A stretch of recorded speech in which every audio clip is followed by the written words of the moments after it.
Hello, everybody, and welcome to the Sportcat Daily Gazette. Let me get this out of my face. Goodness gracious. How is everyone today? Hope you're having a great day. Let's look here, see who is in the chat. I don't know who else is in the chat yet. I'm a second or two behind. Hello, Wendell. Welcome. Is my audio okay, Wendell? Can you hear me okay? Just checking. I'm trying to find out if I am live on Radio X in Australia.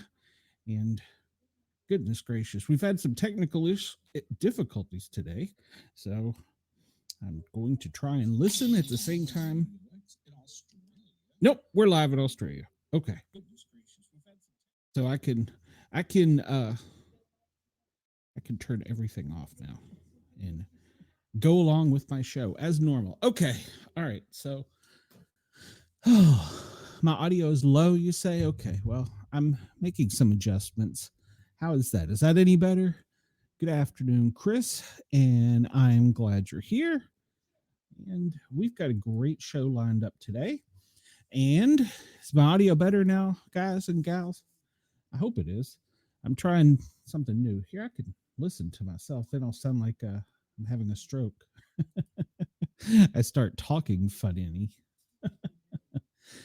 Okay. It's Wendell, you said it's no better or what? I don't understand. Why not?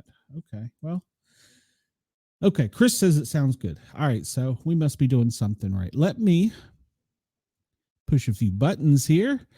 And first thing I need to do is I want to, when we do a show that's fair and balanced, as I like to be, if you made a mistake in your reporting, you go back and you explain it. So I am going to do that. Yesterday, those of you who listen know that Ross, well, first off, thank you to Radio X. Thank you to Ross at Yerg's Radio and Rainbow Radio. Thank you for allowing us to be on your channels.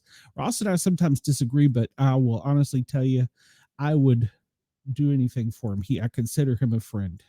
He's my favorite pain in the ass. How about that? So, okay, so yesterday we got into a little bit of a heated discord about the January 6th police officers, which there were 5 officers who died after January 6th. All right, so what I'm going to cover here is this is a press release from Attorney General Merrick B. Garland, and this was on the 4th anniversary of the January 6th attack. Now, remember, this is the outgoing administration, so it's not our current Attorney General. He goes on in here to say that today I am thinking of the officers who still bear the scars of that day, as well as the loved ones of the 5 officers who lost their lives in the line of duty as a result of what happened to them. Okay. All right. So the Attorney General, January 6th, defined that those officers were a line of duty death. And if you remember yesterday, Ross and I argued that they were not. Now, I'm going to show you an NPR article that says clearly and plainly, and this was after January 6th, the first officer, Officer Sicknick, if I hope I pronounced that name right, I don't want to disrespect him or his family. He died, according to the attorney of that, or according to the medical examiner, he did not suffer an allergic reaction to chemical irritants dispensed by rioters, nor was there any evidence of internal or external injuries. Remember, there was the story going around that he was hit in the head with a fire extinguisher or a flagpole or something. I don't remember which it was. But according to the coroner that did the medical examination, it was not. It was natural causes. All right. So there's that. That was that was 4 days after, if I remember correctly. All right. So now we're going to jump over here to the Public Safety Officers Act of 2022. All right. So this defines, first off, who is a public safety officer? A PSOB, as they call them now, is law enforcement officers, including corrections, firefighters, member of rescue squads, ambulance crews, paramedics, and EMTs under certain circumstances, chaplains under certain circumstances, disaster relief workers under certain circumstances. certain Department of DOE employees, Department of Energy, and contractors under certain circumstances, trainees, law enforcement officers, and rookies, and that goes on as to if you were killed in the line of duty of injury. So this is the flyer that is given to families immediately after a public safety officer has lost their life in the line of duty. And it goes on to define line of duty down here. And it says that generally speaking, a survivor of our injured officer may be eligible for death or disability benefits based on the public safety officer's death by suicide or attempted to die by suicide if the action intended to bring about the officer's death occurred on or after 1 January 2019. Keywords there. Okay, so they're saying under certain circumstances, death by suicide is a line of duty death according to the act.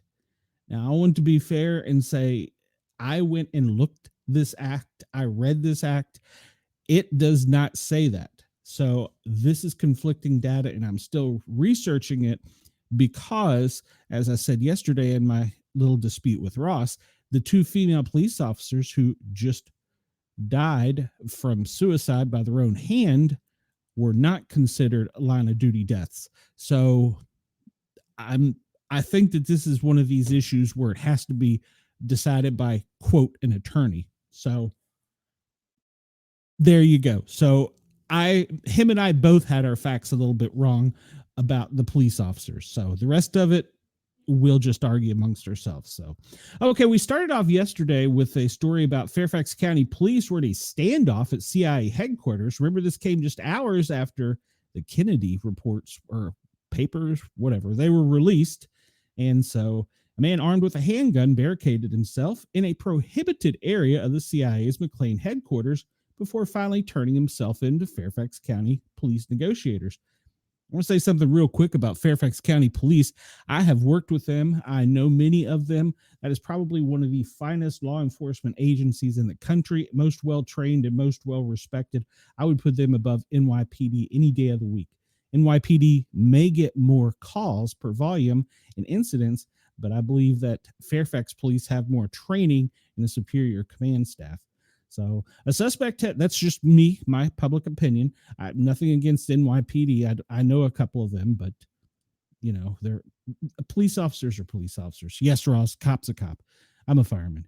Okay, a suspect has surrendered and is in custody following hours-long barricade standoff at CIA headquarters in McLean, Virginia. The incident began around 10 a.m. on Wednesday when an armed man was spotted in an outdoor area not open to the public, prompting a large response from multiple law enforcement agencies and road closures throughout the area. They sealed off a very large area in case this fella had some other type of weapon, which is not unusual. He could have had made some type of homemade biological or chemical, or well, usually more of a chemical or an explosive. So they seal off a large area. The unidentified man was reported to be experiencing a mental health crisis and brandishing a handgun outside the building. At one point, he pointed the gun at his head. However, no shots were fired. Remember, we reported yesterday there were shots fired in the air. Well, they're saying no shots were fired and there were no injuries reported. The man surrendered to Fairfax County Police negotiators roughly 5 hours after the situation started. The county said roads were reopened around 4 p.m. local time yesterday. Barricade incident has been resolved, and the suspect has surrendered. Everybody gets to go home at the end of the day. It's unclear what sparked the incident, and it's unclear if it was related to anything else. So good. Hello, Denise. I see you in there somewhere. I know you're here somewhere. All right, so there is that. That's what we started off with, the breaking news yesterday. Luckily, nobody was injured. Through training, I'm sure they had some mental health counselors on scene, and I hope the person gets the help that he needs, and then I hope we find out how he got into a secure area at a CIA headquarters base. That's going to be investigated, I'm sure, but that won't make the media. Neither me or mainstream probably won't hear a thing about it. Okay, one thing that was near and dear to me was the Laken Riley.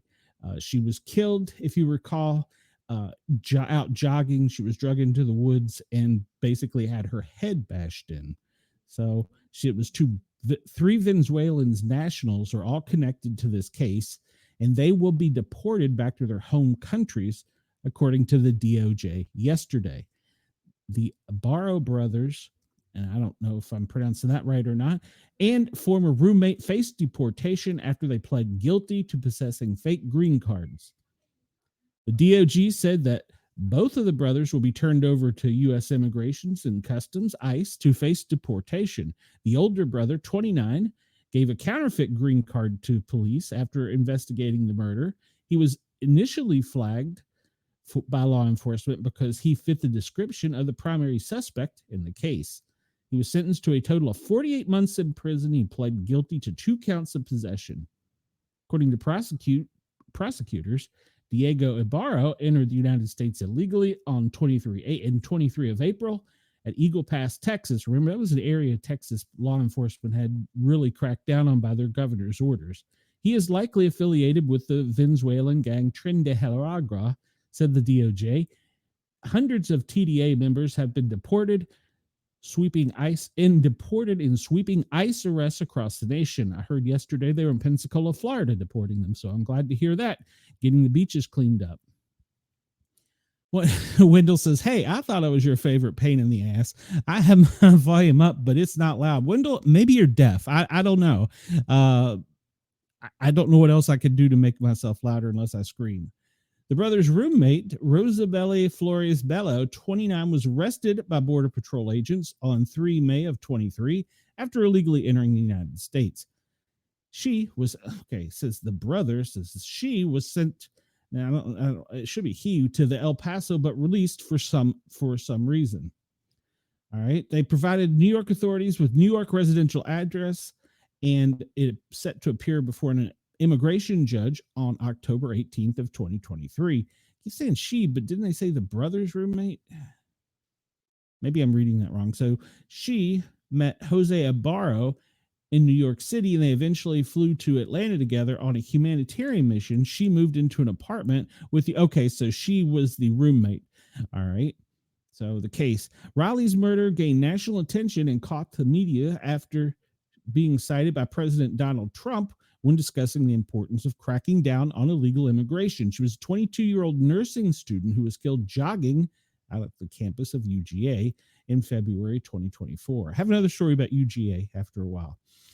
Federal prosecutors said deporting the 3 illegals linked to her case is part of the president's ongoing effort to keep America safe. And we also, in January, President Trump signed the Laken-Riley Act, which mandates federal detention and ICE immigrants who are accused of theft, burglary, assaulting a law enforcement officer, and any crime that results in serious death or bodily injuries. Personally, I wish they'd send him to Gitmo, Guantanamo Bay. I am not a fan. All right. So we'll continue with some headline news. Trump administration secures the release of a U.S. citizen held captive by the Taliban. Now, I didn't even know the Taliban still had our citizens. The Trump administration announced on Thursday that it secured the release of 66-year-old George Glesman. He's a U.S. citizen who was being held captive by the Taliban since 2022. Notice the mainstream media hasn't reported these things. I did not know that.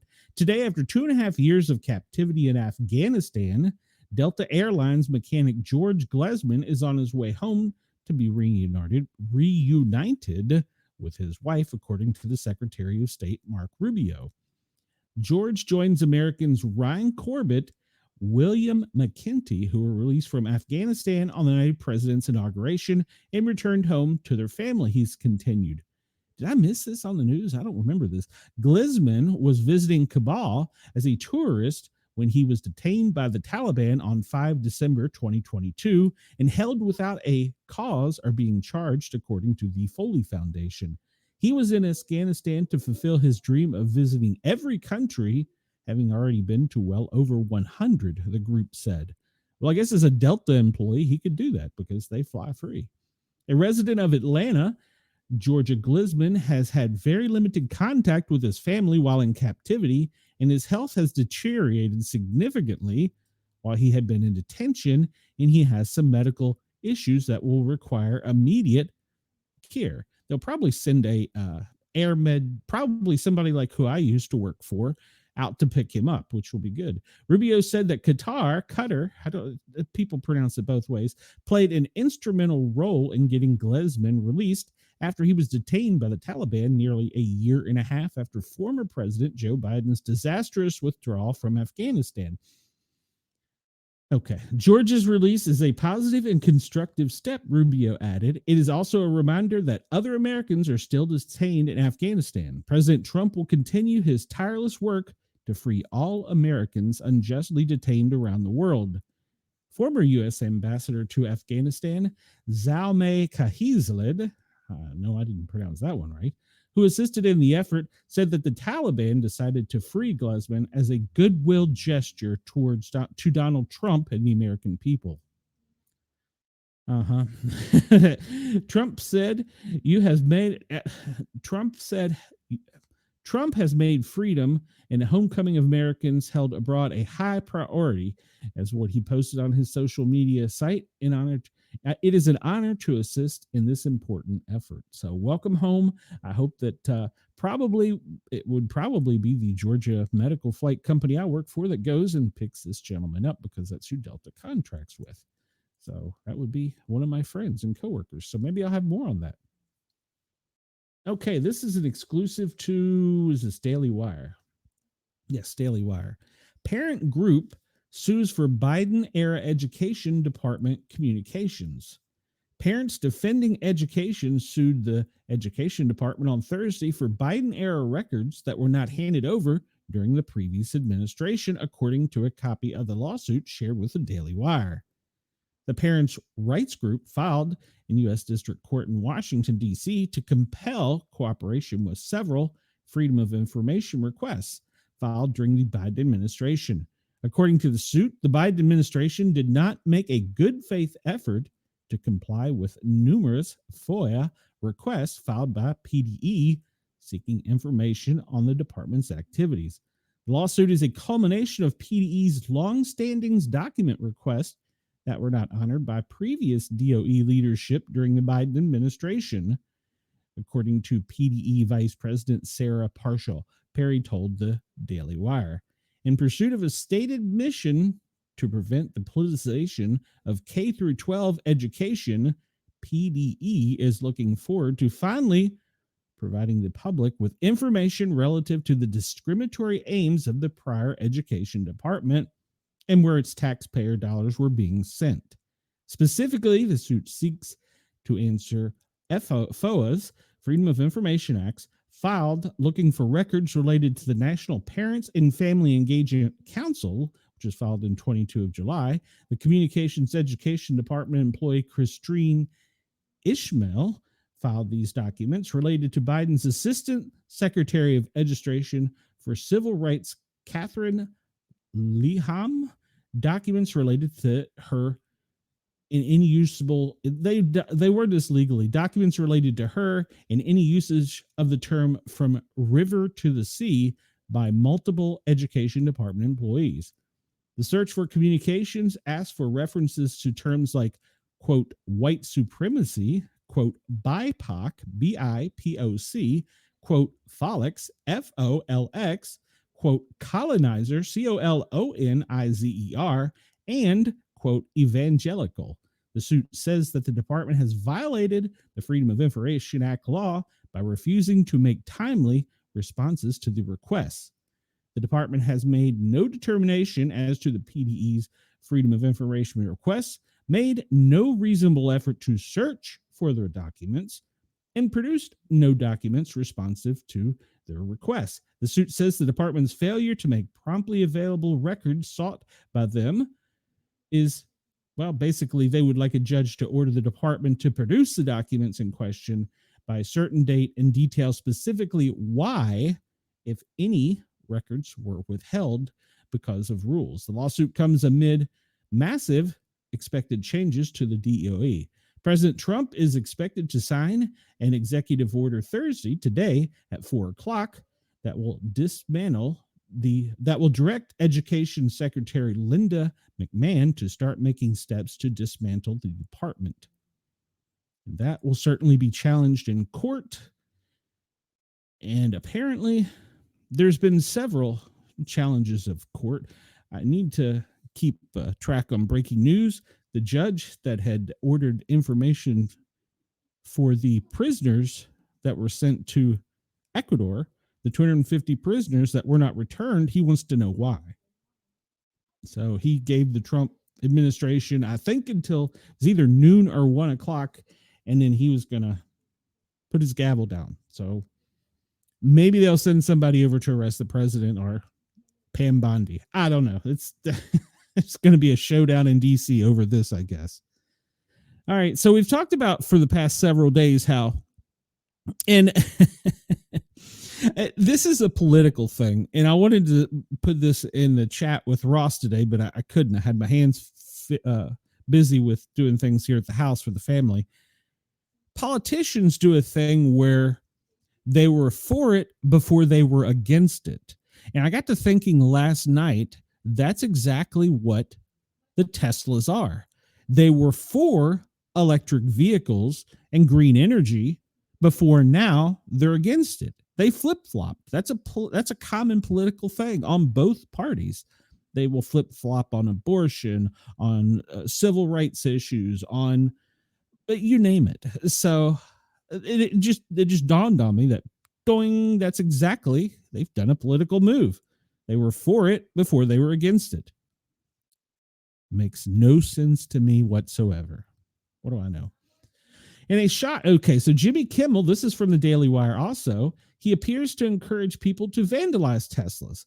And a shot at Elon Musk, late night host Jimmy Kimmel disingenuously cautioned his audience not to vandalize Tesla. Our, quote, co-president, Elon Musk, sent a SpaceX vehicle to bring the astronauts back, and when they landed, he fired them immediately upon landing. Tesla's stock is way down, and almost disastrously so. I'm quoting him, he said, bringing cheers from the audience. People have been, quote, vandalizing Tesla vehicles, new Tesla vehicles. He said in a mock with seriousness, please don't ever vandalize Tesla vehicles. After a dramatic pause, the audience began to laugh. And so Elon has been making the rounds in right-wing media, trying to appear to be a human being. We have a couple stories about him today. Yesterday, he was a guest of honor on the Ted Cruz podcast. Why does everybody got to have a podcast? Leave that to us. You people are famous. Newsom, Cruz, all of you, go away. Cruz asked what the likelihood would be of killer robots annihilating humanity. Musk answered 20% likely, maybe 10. And he asked him what time frame. He said 5 to 10 years. Well, that's scary. I had read that headline before. All right. Well, then. I don't know. I'd probably get in trouble for sharing that clip, so I will not play it. But you can go to the Daily Wire or find it on Twitter. The Jimmy Kimmel 5 minutes a shtick where he appears to encourage people to vandalize Tesla. Of course, it was a joke. Remember, it's all fun and games. You can go out and tag them electronically until somebody gets hurt. And then, well, it's serious. All right, FEMA is on the job again. We have yesterday's report, not today's. If you recall, my job here, main job here, and I try and do trending news, I try and do sports, I try and do entertainment, I try and do a little bit of everything. But my main purpose in starting this is so that we have a daily briefing on what's going on in the world. And, well, unlike other shows, how we survive the day, because many shows will tell you we're going to die today. It's coming. Get your gun, stock up on your beans and rice. Oh, mercy. Not from us. We're going to tell you why you stay around another day. All right, so the FEMA Daily Briefing, this is for yesterday. This is 24 hours old. New significant incidents and ongoing operations are the wildfires in Oklahoma. They are monitoring critical fire weather. Oh, yes, it was critical. Severe thunderstorms in the Great Lakes in the Ohio valleys. Heavy snow, Central Plains to Great Lakes. Freezing rains in the upper Mississippi Valley. And they have new disaster requests from Texas on one of their fires. And this goes on. This is old news, so we're not going to really cover it. The wildfires in the Southern Plains, they're still working to contain them as they are in Texas. So There's fires burning in Oklahoma and Texas that are quite large, and they're still working to contain them. Um, they're going to show the critical fire weather. Ignore yesterday because we've already covered that. Today is skirting the west coast side of Texas and up into the tip of Oklahoma and down in from New Mexico down to almost the border. But we'll see here in a bit that that's pretty much true, that that is going to be a critical area. For Thursday, uh, you see here, let's see, let me make this a little larger because this is funny. This is funny. I don't care who you are. So they show that for today's weather and Thursday, the national weather forecast. All right. So remember, meteorologists only get it right half of the time. Remember when I saw this yesterday, it said that it was going to have mixed precipitation and snow in Tennessee. I laughed. Well, currently, let's see if I can pull it up here. Currently, it is about 15 minutes ago, it is 50 degrees. It doesn't snow or have mixed precipitation in Tennessee. So this forecast is a wee bit off, shall we say. There is snow in the Midwest extending across in some mixed precipitation, but it is certainly not what it is. Not what they were expecting. However, there will be some severe weather. We're going to discuss that here in a bit. So I'm just going to leave there Friday. I think the guy who made this was at the last minute. Oh crap, I have to come up with something to give to the president. Let me just throw this out there. Let me move this graphic here, move that one there. So but you see in their snowfall forecast, we're not in it. It's in the higher elevations of Oregon, Seattle, Idaho, parts of Montana, and then across the Midwest from Kansas City up to Minnesota, Michigan. But not in East Tennessee. They conflict with each other. KG says today a website giving names, addresses, and Tesla owners told not to appear at the Canada Auto Show. Yes, yesterday they did release.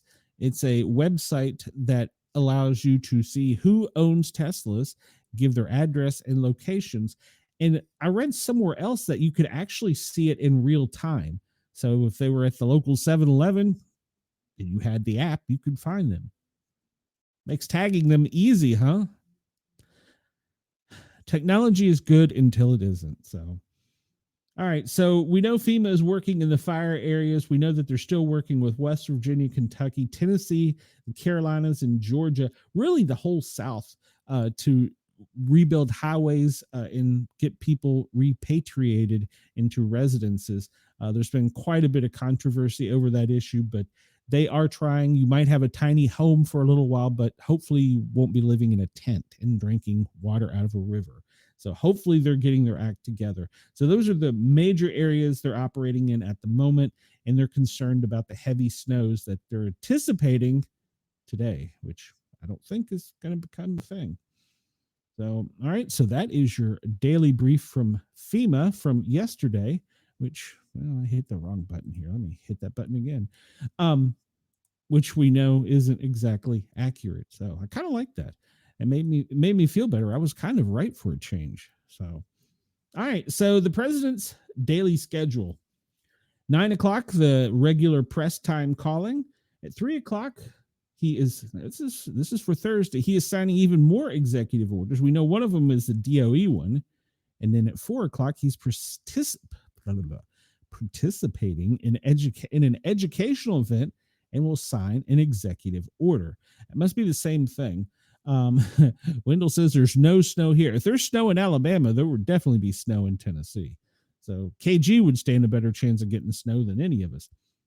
It doesn't have anything in his daily schedule about being arrested by bench warrant from a judge in D.C. So I get maybe that's why there's blocked out time between 9 and 3. That can happen, and then between 3:30 and 4, he'll be free. So I don't know. I'm curious to see how that all plays out. It would be a nightmare to have our law enforcement officers stand off against one another in a battle that should be taking place in the courts and not in the media's eye. So, all right. Wendell says hello, Ken. Here is our current radar from the United States. Let me refresh it to make sure we're still current.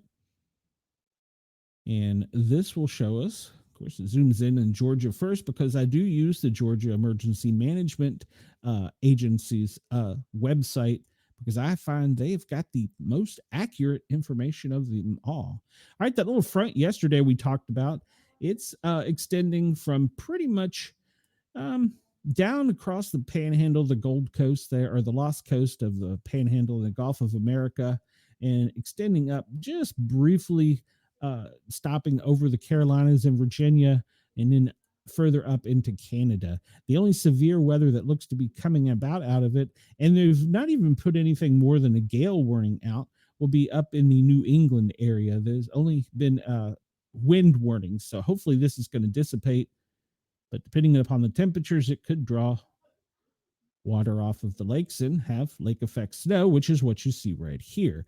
This is from the winds, lake effect snow being pulled off the Great Lakes, and it's getting the little glove part there of Michigan. Is that Minnesota? Minnesota, right? Yeah. Great. Yeah, that's right. I gotta learn. I suck at geography sometimes. All right. So we see down in Florida, they have some small craft advisories, and they also, this is probably going to be a fire warning. Yep, fire warning. And this extends pretty much from Orlando down through the Keys. If you remember, I talked about yesterday, there was the fire down in Miami that blocked US Route 1, and they had to shut down the roadway, which is just a 2-lane. Kid and I were on it. KG and I were on it. It's just a 2-lane, 100-mile long bridge, and they had to shut it down because of zero visibility, and the fires were too close to Route 1. They are still working on those fires. It is a red flag warning, but they have since reopened, and we'll see the winds have changed, and they've allowed it to open. Up where Ross is, it looks like, what is this? This is probably going to be a small craft gale warning. So, in the Tampa Bay area, and pretty much the entire coast of the Gulf of America is under a small craft advisory for the winds.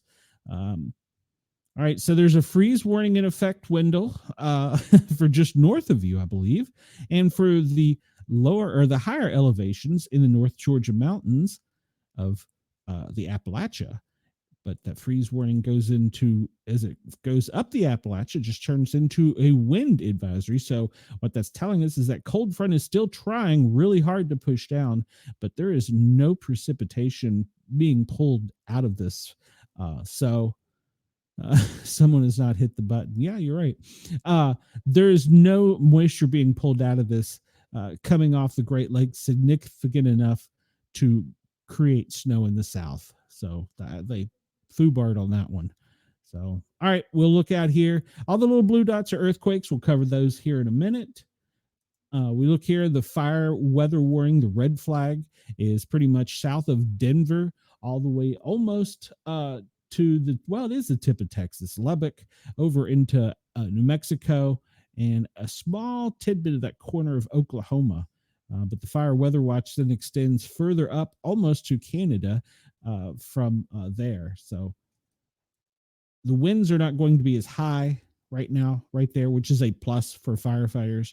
So hopefully they can make a knock on that. Your county is purple, Wendell. Which county are you in? Because you should be under a freeze warning. Whatever county you're in, Wendell, you have a freeze warning. Be careful, Wendell. You're going to freeze your toes off when you go outside.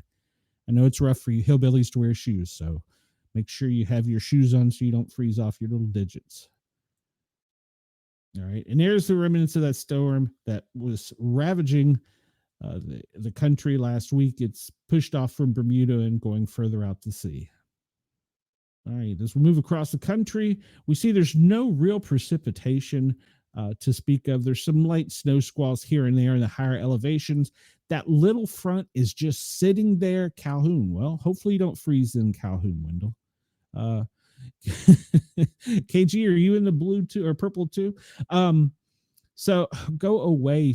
The Twitch guy. You guys can't see me. Shows up in my chat on my screen, annoying me. That little front is still sitting off of the Pacific coast up there of Oregon and Washington, and it's going to try really hard to form, and it's going to come across the country, but I think now it's going to be weaker than they expect because this cold front that's pushing down will be pushed back to the north. Get out of here, Canada. We don't want your cold weather, and go back up to them. So hopefully here in the south of America and down in the Gulf of America, we won't see any snow and we won't see any rain. We did have some rain overnight, though. Australia, hopping over to you. I know you guys appreciate me giving you a shout out. And Radio X, we love you. Thank you for allowing us to tickle your Australian ears. It's showing pretty much spotty showers on and off throughout the continent, down towards. Let me get my trifocals up here. Canberra to Melbourne, there's going to be rain, and Sydney too, along the coastline, extending a little bit northward, but it looks like it's just going to be spotty showers. I know you guys are still dealing with the floods from the cyclone. I hope that this doesn't hamper any of that. There's a significant storm that's a little bit west in Queensland of, what is this town name? Aramac. I'm sorry if I pronounce these wrong. You can at Sportcat to help me with my vocabulary. And a little front is pushing some small squalls ashore up in West Arnhem. So it's pushing some squalls inland there in the Northern Territory, and they're going to be moving to the northwest. It's funny how your all's storms and wind move opposite of ours. Most of ours go from the west to the east, and yours typically go from the east to the west. So, all right, I didn't pull up the National Hurricane Center because, well, they didn't have anything forecast for us. So there's the bigger picture with the, let me click a button here. There we go. There's the bigger picture with the radar across the globe, and we will show the wind map here soon. KG says, we've been expecting on and off storms all day, but haven't even seen clouds yet. Well, in the nation's capital, it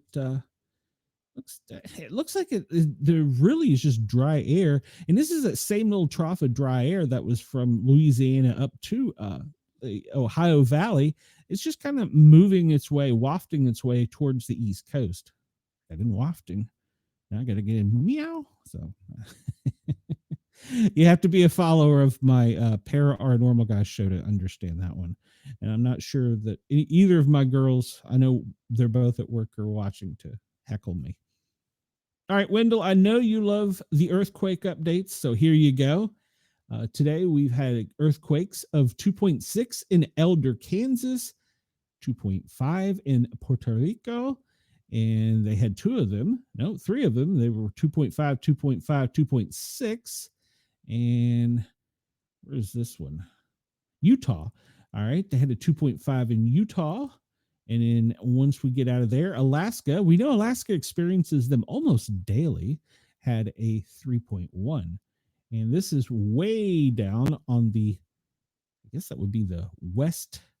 That would be, well, it's south of the tip of Peru there and south of Johannesburg. The South Sandwich Islands had a 5.3. Puerto Rico's had several today. There's a 5.0 in Alaska. And I'll be honest, I don't know where that is. Where is that? Canada or California? Zoom in. Show me. All right. Borrego Springs, California. Okay. All right. I'm with it now. So I was confused. Shocker. Let's see if we had any. Japan had a 4.5. Puerto Rico had a 4.4. I did not realize Puerto Rico had so much shaking. This one is in El Salvador, 5.0. And more in Alaska. We're going to be getting into yesterday's report. And so Africa, Chile had 2. And then back to Alaska and the Sandwich Islands. So yeah, we're back into yesterday's news there. I don't see any shaking, luckily, in Australia. And there's some that is to the off the coastlands. Is that Fiji there? No, Papua New Guinea had one, and there was some out on the islands, but nothing near Australia. So we're happy for that for our friends down under. All right. This is our fire map. And I got this a little out of sequence today, but I wanted to show we still see how the fire weather is pretty much from the border of Mexico almost up to Canada. And the fires in Oklahoma, although they're working really hard and diligently, they're still quite significant. And a new one popped up in New Mexico, and they're working to extinguish them. And there has been a couple pop up. There's that large one that popped up down near West Lake in Georgia. They're working to get it. All the little red dots, I'd like to remind you, are satellite spotted. They don't necessarily mean that there's a fire there. It's just been something spotted. So yeah, like this one is up in Morristown, Tennessee, has been spotted. The confirmed fire up in the Bear area of the Great Smoky Mountains is they're working to get it under control. It's actually gotten much smaller from what I've been reading in local news. We hop down here to Florida, and pretty much the coastline there has had several fires, but Miami had the largest fires, and they are still working to contain them. But the conditions are clear enough that they can allow travel again on Route 1 to go out to Key West. So the people on vacation in Key West, you only got trapped for a day or two. The only other Florida that's popped up or the only other fire that's popped up, it's not in Florida, I apologize, is Bethel Church, and that should be Alabama. So that's the only one there. And a small new one over in Greene County, Louisiana. And I don't believe, I'll check, but I don't believe this shows fires anywhere besides the continental United States. This is our U.S. forestry. So there's your fire update. They're making a good knock on them. There's the new one up in the South Dakota, but they're making a good knock on them, and hopefully they'll get them under control here soon. We're going to move next to our air quality map. If you remember, for the past couple days, Oklahoma City has just had horrible air. That has all been pushed further down south of the border, down in Old Mexico City. They are experiencing the extreme conditions today for air quality. KG, over by you, up in the capital region, your air quality is kind of poor today. Luckily, it's pushed off from Atlanta. We're not covered. Chris, up where you are in Illinois, it looks good. Wendell, for you, it looks good. Denise, if you're listening, it looks good. For Brenda in Texas, it looks pretty good. And for the most part, it's just kind of spotty across the country. So, and we'll see why that is here soon, if I can bring it back into Earth a little bit, because of the wind map. First, I want to show you the smoke map. So there's smoke wafting down from fires up in Canada, kind of skirting the East Coast, pretty much covering all of Florida. So it's going to be hazy, and it's that little trough, the little trough of dry air we've talked about. It's still sitting there, and it's also pushing the smoke further south down in Old Mexico City, of course, around Oklahoma, and all the way up to almost the Great Lakes. The air quality is not bad, but you will have smoky, hazy conditions. So keep your eyes open for that. And remember the dust storms we talked about yesterday? Well, that dust will be moving across the country, and as they get the rain, it will be mud rain. It's not the people sky from up above spraying chemicals on you. It's just mud. We see it hasn't changed a whole lot from yesterday. The wind pattern, that little trough still trying to push down from Canada. It's drawing some air out of the Gulf of America and out of Mexico, but it's really not drawing any moisture. All that area there, pretty much from the Ohio Valley down to the Gulf of America in the Panhandle and almost to the East Coast, is fairly dry. So I would expect tomorrow we will see some fire dangers popping up in the south. So don't go outside and burn. As of 12:33 Eastern local time, which was just a short period ago, the highest wind speed recorded in the U.S. was 39.4 miles per hour. All right. We'll hop over to the weather warnings real quick. I'll refresh this because I like this site. I do not get any money, and I do not pimp this site, only because this is a good site weather warning to go find out what's going on across the country. So, all right. So Andy is testing again up in Maryland. I have no idea. Andy must like to play on that radio. I don't know.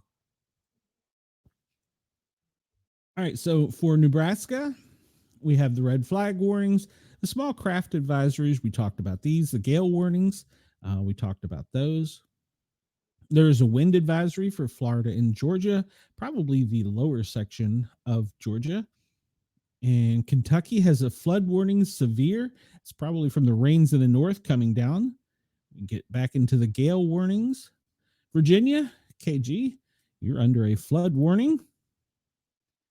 Colorado has red flag warnings to my friend in Colorado for don't go out and burn. You did get snow yesterday. Well, no, Wendell, I took a pill for that. So, Wendell, what county did you say you were in? You were in, hold on, let me scroll back up here. I think you're Calhoun. Wendell, you're under a frost advisory. So don't go outside. You're gonna get your little toes burnt, freeze dried.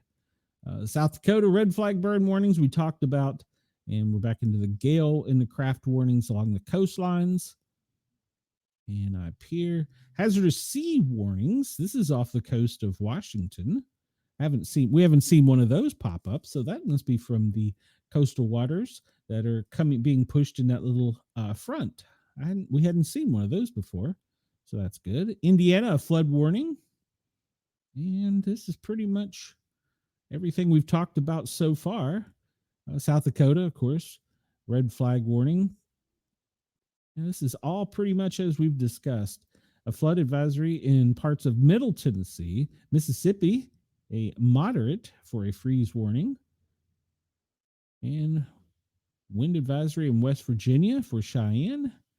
And that's pretty much it. The wind is the biggest news maker of the day. That's going to change next week, though. So keep your eyes on the weather. That's because there's always some weather happening. Wendell says, I'm off I-20 between Atlanta and Birmingham. Okay. All right. And I go to, this is a disaster center, and they provide maps every day of the most dangerous areas for natural events. And this is talking about Peru.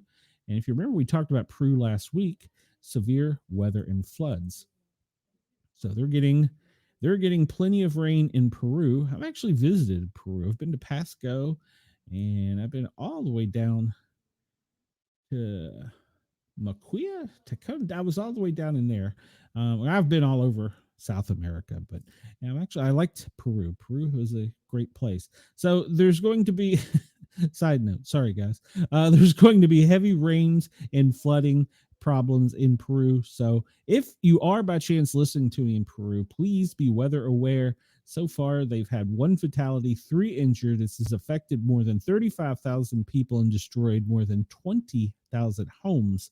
So the wind and weather conditions are also probably causing mudslides, if I had to guess. So that is where the main map is for today out of the disaster response.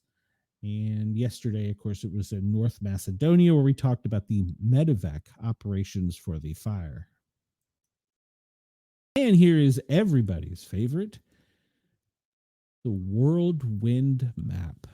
We could I could probably take a moment and just be silent, and we could all watch this. This will give me a good opportunity to remind everybody, if you're listening on Radio X, Yerg's Radio, Rainbow Radio, or any of the hosts of other channels, come over to us here on YouTube and find us. We are the Paranormal Guys, 3 words, guys with a Z in the spelling. Please like, follow, share, and subscribe and help us grow. We're not monetized. We are working our way there. If you want to buy me a Mountain Dew, I prefer blue. I leave my PayPal, Cash App, and Venmo note in the show description if you choose to send me one. So I have noticed that only people buy my ladies coffee. But I've never been bought a Mountain Dew. Shocking. All right. Here. If y'all recall, a couple days ago, the National Hurricane Center put an X over here that they were worried about this, and they took it away. You can see from yesterday, it has picked up in its cyclonic type hurricanic wind activity. But according to NOAA, the National Hurricane Center, it is not going to be a danger to us. I might also add, by the way, today, happy first day of spring to everyone. Today is the first day of spring. So go out and enjoy the weather. And also, there'll be another story here coming up about spring. We're almost top of the hour, so let me, before I forget, thank you, Radio X. Thank you to Yerg's Radio, Rainbow Radio. Please come over and like, follow, and subscribe to us on YouTube. And we are going to have some current events and some trending stories coming up here in the next hour.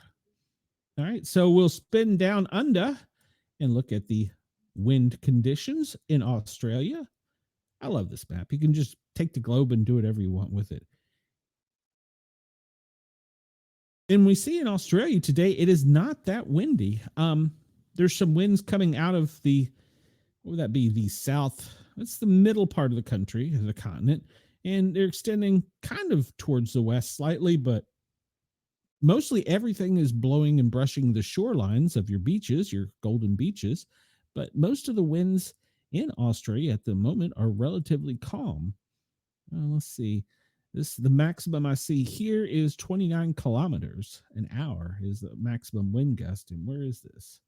See if I can zoom in. It'll give me a town name. Probably not. So, but yeah, that's looks to be like the most, 31 kilometers per hour. So do your math if you're trying to figure that in states, because I have no clue. All right, let's take a look over at Peru, since we were worried about their rain, and see what the wind looks like for them. Yeah, it's pushing all that end to the shoreline of Peru. So yeah, they're probably going to be experiencing some nasty stuff down there. So I hope that they're safe. They've got the flooding, and then they'll have the mudslides to contend with. Back here to us in the good old US of A. That front's just sitting there, still spinning. It's circulating more in kind of the Gulf of Alaska, pushing down or pulling more out of the, I guess that would be British Columbia, Seattle region up along the coastline, but it's not making it inland. But for the rest of the country, that little trough is just sitting there, and that dry air, it's just sitting there. There's the first little track of dry air. That's the one that we saw yesterday. That's the one that's now from, that looks like the tip of maybe Virginia, Pennsylvania, all the way down into the Carolinas. The next one is pretty much right across the middle of the country. Well, thank you, Denise. I appreciate you for hitting the thumbs up button. Everybody, please go hit that thumbs up button. It helps spread the word here on YouTube. All right, we'll move onward. Let's see what else we can get into today, news and weather-wise.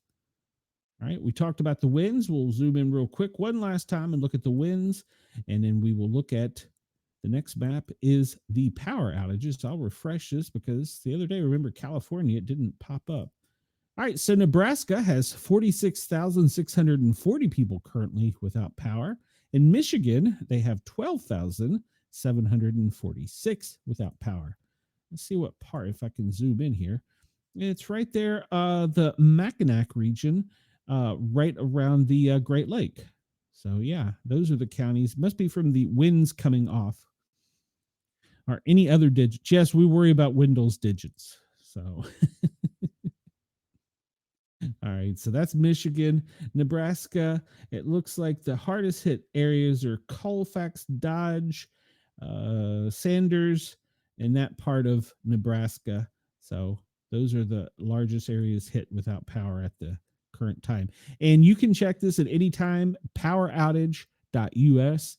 It shows you where the power is out in the continental United States. Down in the Virgin Islands, apparently there is 24,000 people without electricity. I didn't see them down there. All right, we're going to go to the event list. Yesterday, we got a little carried away with this because we hadn't updated. And which reminds me, apparently I had not been going out on Radio X in Australia and need to explain my little absence. I have had a personal family emergency, and I have relocated my studio temporarily to Knoxville, Tennessee. So there was a brief period of time there I was not on Radio X or YouTube, but I'm set back up. We're going. Everything should be okay now. And I checked, and we were live on Radio X in Australia. All right, so in biological origins, we discussed the bee attacks in India yesterday. That's nothing new there. No new epidemics. Well, that's good news. I did not get a count of measles to see what they were. I don't remember what they were.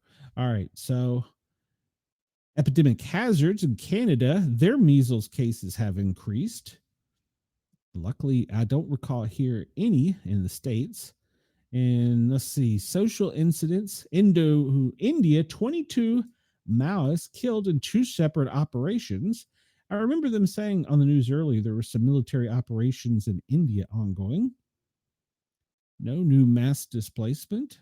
Public safety incidents in the U.S., 3 found dead in a Pompano beach home.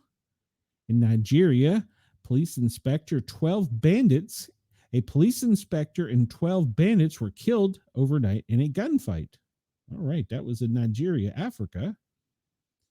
And let's see, does it show the Tesla attack map? I'm asking for a friend here because that story just really bugs the crap out of me. And if you didn't know, I made a TikTok and a YouTube short about it. Does it show the map? I could not find that map yesterday. This is just showing the fire in Las Vegas. It's not showing. There's a map in, I cannot find it. Newsweek supposedly published it. Then it was on MSN,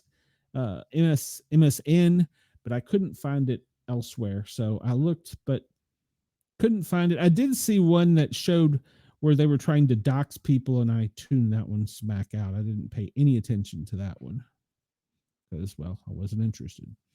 All right, so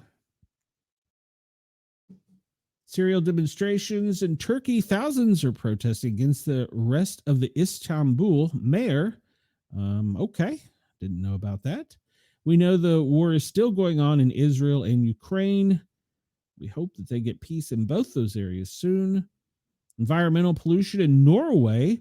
Vandals behind an oil leak. All right, so that's in Norway. That's new. And is that it? That's all I believe. Nope. Nigeria, many feared dead as a tanker explodes in Abuja. Okay, all right. I didn't see that yesterday. In United States, 13 people were injured in a fire in Brownsville, Brooklyn. Okay, hopefully we'll see something about that in our fire news updates coming up. And let's see. 1 person dead, another critically injured in a Manoa house fire. What part of the country is that? Not familiar with that. 1 person dead and critically here in Manoa house fire. And 1 person died, another is critically injured. Early this morning, authorities said Honolulu officials received at 4:25 a.m. a 911 call for a building fire, and units with 38 firefighters responded. First unit arrived at 4:34, which is almost 10 minutes later, 9 minutes, to find a 2-story home fully engulfed in flames. Well, they battled to protect the neighboring houses and to try and make habits tenable for an interior attack. What that means when we know there's people inside the structure, we will go to main points of egress, doors, windows, suspected bedroom windows, and we will try and make a push. We call it a push with the water to push the fire back to make it tenable for not just us, but for the civilians that are inside the house. All right, so it says EMS and paramedics treated a woman possibly in her 70s who suffered cardiac arrest during the fire. She was probably the smoke inhalation. EMS was able to get her pulse back, and she was transported to a local ER in critical condition. Another woman, 90, was treated for minor injury. She probably dove out a window. No information was given on the person who is deceased. Fire was brought under control at 5:02 and extinguished at 5:29 local times. Y'all are talking about the puppies from last night. Last night's show was pretty good, guys. I appreciated the banter back and forth. I really enjoyed our 2 guests last night. Had a great time. It's always fun with those 2. All right. A miracle man rescued after 7 hours, buried in an avalanche in Norway. Well, that is definitely a miracle. Usually you don't survive those. We talked about all the earthquakes already, and nothing new there. And what do we have here? A sinkhole in France has affected residents. Okay. And another sinkhole in New Jersey has popped open. All right. And no new volcanic eruptions. Nothing new in flash flooding. And we go down to tsunami, the North Pacific Ocean, 110 miles southwest of Alaska. All right. So there was a tsunami. It was probably just a warning. More than 8,000 without power as storm sweeps across Denver. We talked about that yesterday. And what do we have here? Egypt, a ceiling collapsed during a tutor session has killed 2 children and injured 17. We hate to hear that. And let's see, in India, this is declared as an other event. They probe into 17 unexplained deaths after a wedding feast in J&K's Budal. Okay, that's interesting. And no piracy to report. In Algeria, a military aircraft has crashed, killing the pilot. In France, over 30 soldiers injured in France, over 30 soldiers have been injured in a crash involving multiple buses in France. India, 4 burnt alive, 10 hurt as a bus catches on fire. That's horrible news. Let's see, there's nothing there, nothing there. And we are, nope, not done yet. Extreme rainfall, Malaysia, we talked about that, of course, in Brazil and Bolivia, down on the tip, we talked about that. New Zealand, you were having some heavy rains, as well as Vietnam, Nambu, and Ecuador, Thailand, and Tonga. They're all experiencing heavy rains in Asia. Hail was reported in Jefferson County, Kentucky, Breckenridge, Kentucky, and I can't pronounce that, Muhlenberg, Kentucky. In Indiana, Jennings County and Crawford County reported hail. And where's this? Kentucky's Davies County and Indiana again, Lawrence County. So that's for the storm going across the country there. Heat wave in India. We still are worried about that. Lightning in Saudi Arabia is intense at the King Abdul International Airport and in Thailand at their Phuket Airport. Iran at your airport, and as well as Thailand, and where else? Armenia, India, and Gabon in Africa. Okay. Thick fog in Canada. All right, that's interesting. And thick fog in Ecuador, Argentina, Bolivia, and Peru, also affecting the Russian Federation. And our Canadian friends are also in North experiencing severe fog today. Yes, it's. I would like. I don't know if I ever traveled through a Phuket Airport, so to look at my green card, my passport. Severe storms in India. There's a severe storm in Antarctica at Carlini Base. Antarctica experiencing their extreme storms are a bit different than ours. Greenland extreme storms. I saw that the Australian military was sending out more troops to Antarctica in an effort to keep the country or continent neutral. So hopefully in the extreme storms, they're okay. And let's see, Turkey, you were experiencing some extreme storms as well. This is in the United States at Shima Air Force Base. Where is Shima Air Force? Shima? It's got to be in Arizona or New Mexico. Just a guess. Just a guess. Otherwise, I'm making this up as I go. No, it looks like it's it's one of the islands off of Alaska. All right. Well, who knew? Who knew? All right. There's a military base there, apparently. Did you know that? I didn't know that. Well, apparently, they're experiencing some signals, and they have radio distress signals have been sent out. All right. Wow.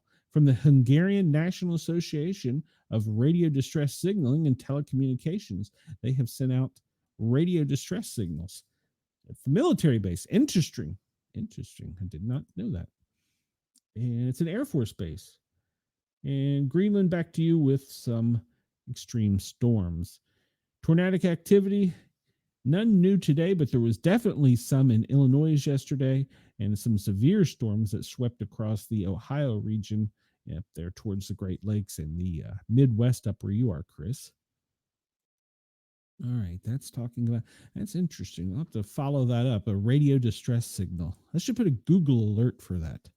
So, does the IRS count as a pirate? Well, ask me in a few days.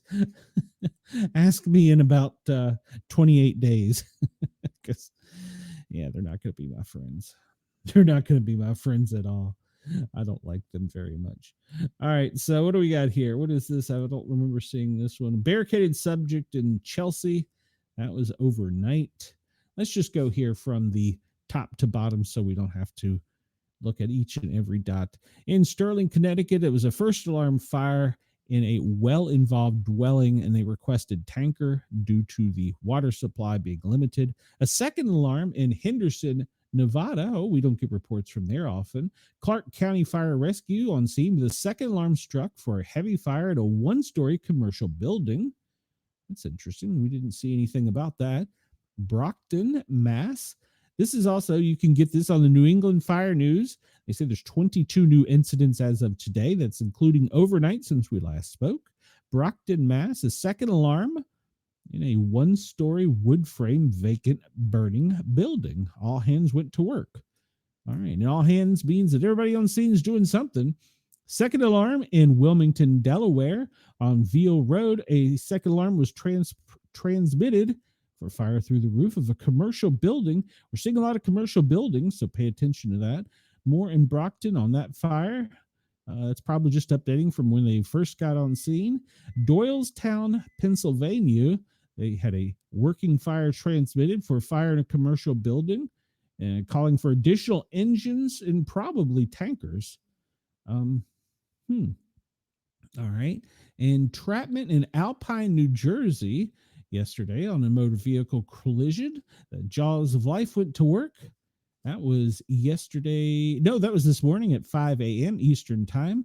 A stabbing in Philadelphia, the city of brotherly love, on scene with 3 stabbed victims. Unknown conditions are perp information. There you go. Shocker. And let's see. Where is this? Delaware, Bethany Beach. They were on scene. A second alarm transmitted for fire in a private dwelling.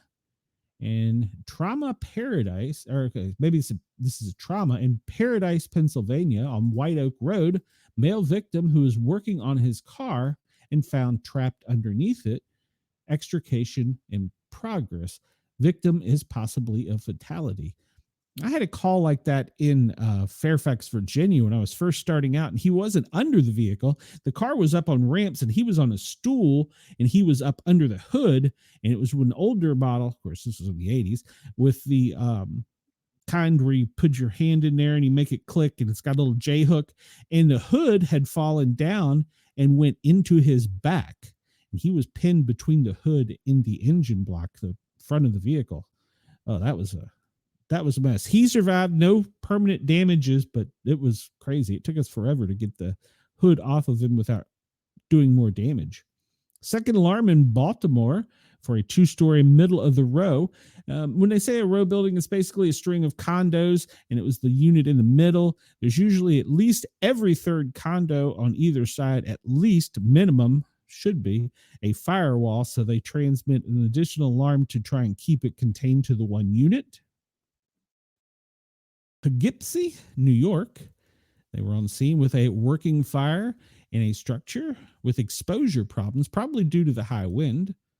Wendell says, we have fire trucks running around for the last week. It sounds like Anniston is burning up. Well, Wendell, turn your scanner on and then get online and sign up for a dispatcher spot on the New England Fire Net and tell us about it so we get to know about it. I want more people involved with this. Richmond, Rhode Island. We're back into, well, this was overnight. It was an entrapment.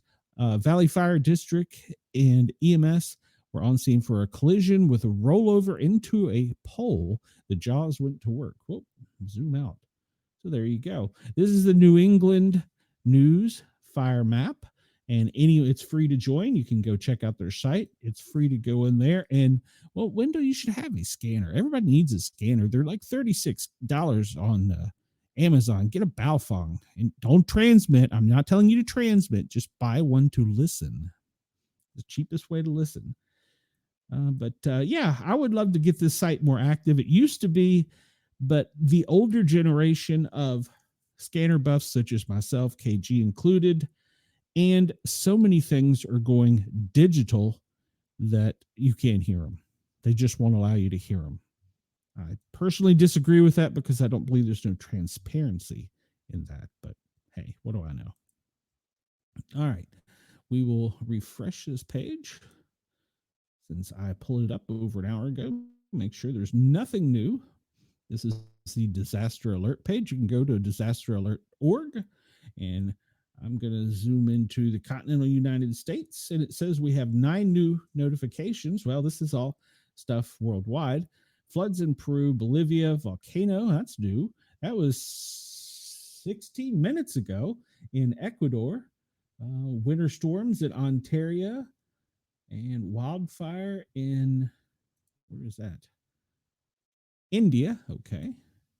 And we'll jump over here to this screen and see 28 minutes ago, winter storm in Canada, Ontario. And severe weather in British Columbia, the volcano in Indonesia. The volcanic activity has been reported in Indonesia by the Darwin Volcanic Ash Advisory Center. Volcanic activity is reported based on aerial, satellite, and ground observation.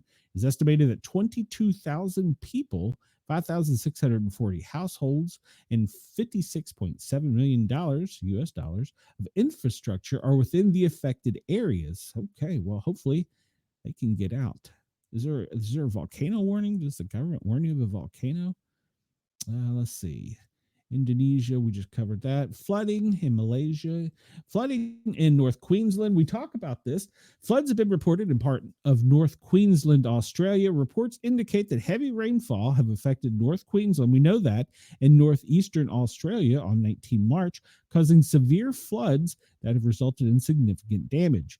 The worst affected area are Ingham, Townsville, Cardwell, and Halifax. As of 19 March, media reports that 1 person was rescued in the Townsville city and 2 people were rescued in the Ingham town in the Shire of Hinchinbrook, Halifax town, in the same shire. Has been isolated due to the flooding, while residents in the lower Herbert area received an emergency alert on 19 March, warning them to seek shelter.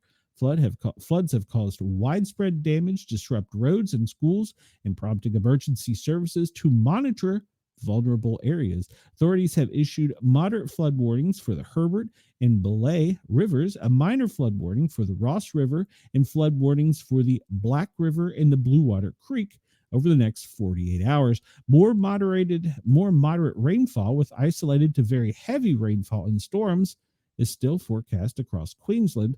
Please monitor Disaster Aware for updates as well as other sites. All right. Keep your eyes and ears open if you are in Queensland. And, well, actually, if you're in Australia for flooding. Volcano warnings seem like something people in the area should receive. I would think so. We get a test on our alert system in Atlanta, Georgia for tsunamis. Everybody was kind of freaking out about it. I was like, what? Why are we getting? But apparently, even as far inland as Atlanta, if a large enough tsunami came ashore, it could affect us in Atlanta. Did not know that, but we got a test of the tsunami system. All right, landslide in Indonesia. I'm going to see that from the heavy rains after it leaves down in South America. More landslides are being reported. And I'm trying to see here. We're getting trying to go back to at least 24 hours ago so that I give you all some updated information. Multiple landslides in South America due to the heavy rains and in the Asian Pacific because of the heavy rains. And let's see. Yep. These are all the islands. Wildfire. This is 2 hours ago. Oh, reported 10 hours ago, updated 10 hours ago. In Mexico, yes, they're having problems with wildfires down there. Just like us, they are significantly getting some dry air. Biological air quality in Alberta, Canada, has issued an air quality advisory for 19 March. This was yesterday. Okay. All right. So they were worried about their air quality. Well, it's probably from our fires. Extreme heat in North Africa. That was updated 2 hours ago. And then we get into the drought conditions. All right. And then these are all older alerts. Well, Filipinos with a volcano. Volcanic activity has been reported in Canalan, Philippines by the Tokyo Volcanic Ash. All right. So, all right. We are back to a day ago. Okay. So we got all that. If Atlanta ever has a tsunami issue, the rest of us are also in trouble. I had a psychic found some map online during one of my shows, Chris, and it showed that parts of Atlanta would have beachfront property in the future, according to her predictions. So I was like, well, damn it, I was going to buy a condo in Florida. What the hell? Okay, this is just a summary over the past 24 hours. We've talked about the earthquakes. We've talked about the tropical. Actually, we didn't talk about the tropical cyclone. Let's talk about the tropical cyclone. We talked about that yesterday. Is overall a green alert for a tropical cyclone, name 26-25, and it's affecting no people currently, and it's sitting there just doing its thing down along the Keeling Islands in the Cocos. All right, which, if you look, is to the northwest of Hawaii. I do not know which way. Well, Chris, here we go again. This one's doing the weird weather movement. If you look at it, started up there, went over here, went back up there. So just like the last one. So, all right, we'll keep an eye on 26-25. Maybe that means there's been 26 in the year of 2025. Maybe that's how they're doing it. I don't know. It's different. All right. Oh, that's a new map I was bringing up today. All right. So this doesn't actually have the volcanic update yet. So, yeah. All right. I found this map. It's not highly useful. It's somewhat useful. This is a map used in a aviation school, and it doesn't quite go into what they call the notice to all airmen. They call airmen. They call them NOTAMs. There are significantly more NOTAMs than what this map shows, but this map does show some of the larger NOTAMs, and then you'll see some interesting pop up here, like off of Alaska. Space operations. Why do we have space operations notification off of Dead Horse, Alaska? Space operations. It makes you wonder. It's a restricted area, and no pilots or aircraft may operate in those areas from the 17th of March through the 24th of March. It's a space operations area. It's off limits to all pilots, including the small drones. So it just little things like that pop up. And these little blue ones are called on SIGMET. That is significant meteorological incidents.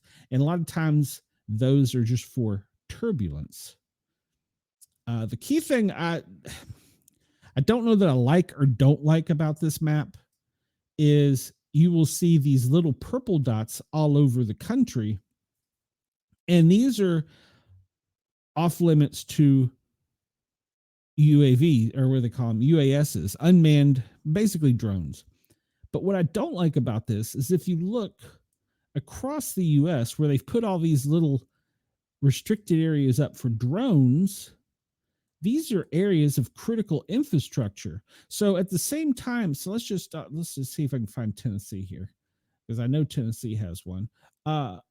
UAS. Where's this one? National Defense Airspace, Eastern Service Area. Okay. But these are over small areas. Well, not all of them are small areas. Campbell, this is another Air Force, restricted Air Force. But let me just get to my point. These are of areas to our infrastructure. These are either power grids, or they are dams, or they are nuclear facilities. And to me, it seems like this is just painting targets for someone that would want to do something nefarious or do some shenanigans. And I just don't know that I agree with that.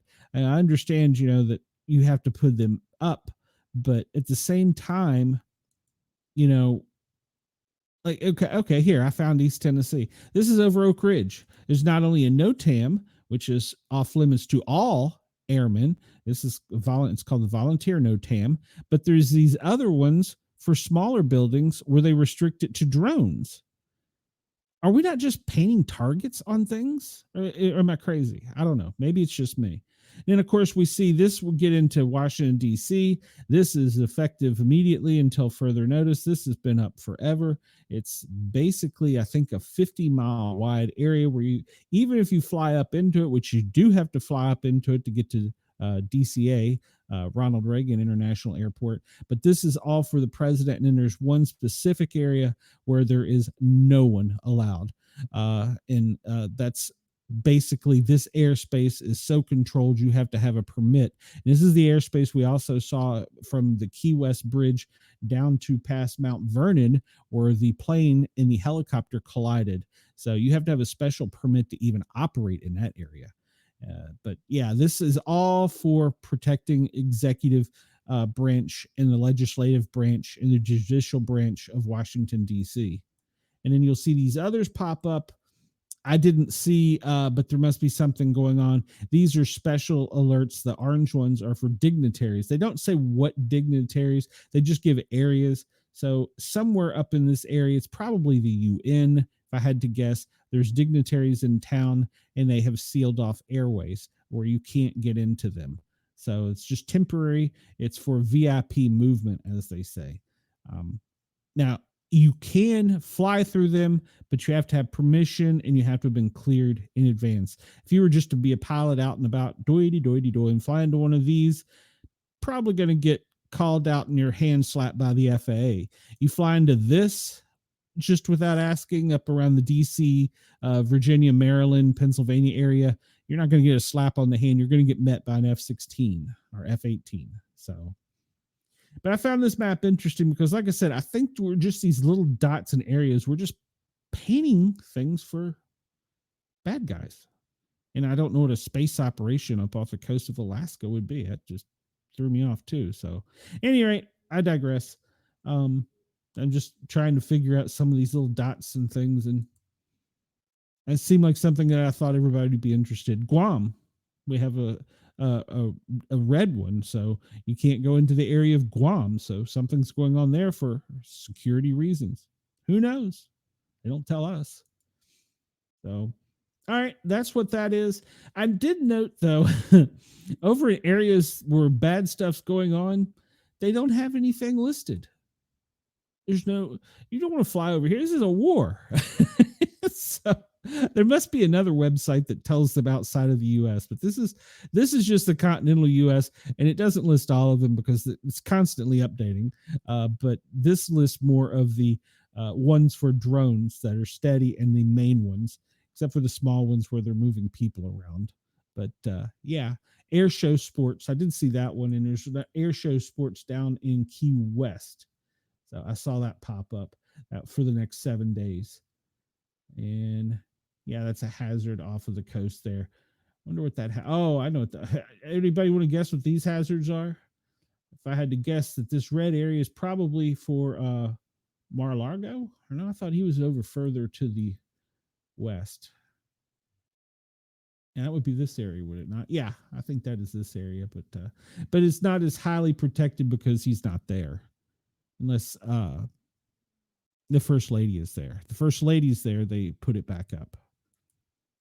And the media had fun with that story the other day because the first lady was at Mar-a-Lago, and they had a wider no-fly zone than they did for the president. Uh,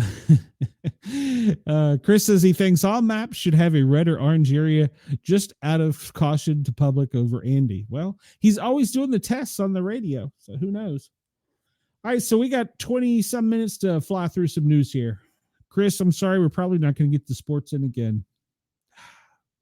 No real big, there's only been one shakeup in the brackets. All right, so Elon Musk has made Tesla the new Bud Light. And it's just going back and forth, and I think it's hilarious. They're saying that one side of the party, when they were protesting Bud Light, it was okay.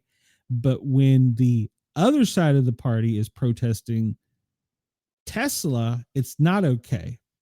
Well, I don't recall any Bud Light trucks being burned or any Bud Light drivers being harmed. Shut up, Wendell. I don't recall anything like that. Maybe there was, but they're trying to compare the protests of electric vehicles. Remember, they were for it before they were against it. Of Bud Light and Tesla, the same thing. I think they're two different things. If you remember, Bud Light alienated its core market of older conservatives, they're trying to say is old white men, when it courted a younger segment with transgender influencer Dylan Mulvaney in 2023. And apparently that upset us old white men, and we stopped buying Bud Light. I got news for you. I stopped buying Bud Light about 20 years ago. No, longer than that. When I got old enough to discover what real beer was, I stopped buying Bud Light and I went to craft beer. And whenever I buy beer, it's usually craft beer, Sam Adams or Dogfish Head. It's well, there is Yeti Brewing out of Colorado. So, but yeah, I don't see the correlation here. Harming people and burning things and shooting things are much different than protests over a beer. I mean, there's a significant difference here. So at any rate, they're comparing the two. So we're witnessing a story of media and marketing. Well, business professors will do case studies for years on X, Twitter, and Tesla, and how to destroy brand equity. And then it goes on. The Trump administration cannot wait to jail people who burn Tesla, according to Kevin O'Leary. It shouldn't be Trump. It should be a judge and people waiting to get him in jail. But and then we have Tim Walz up in his state there. Everybody needs to forget about him, encouraging, damaging, and doing cause to Tesla and Tesla owners. And he was all for letting the public know where they live in his state. So two different type of protests, in my opinion.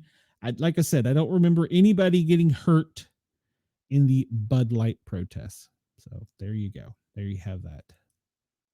And all right, well, I did get a bit ahead of myself. Oh, we're going to update this story, but I got a leak on this one.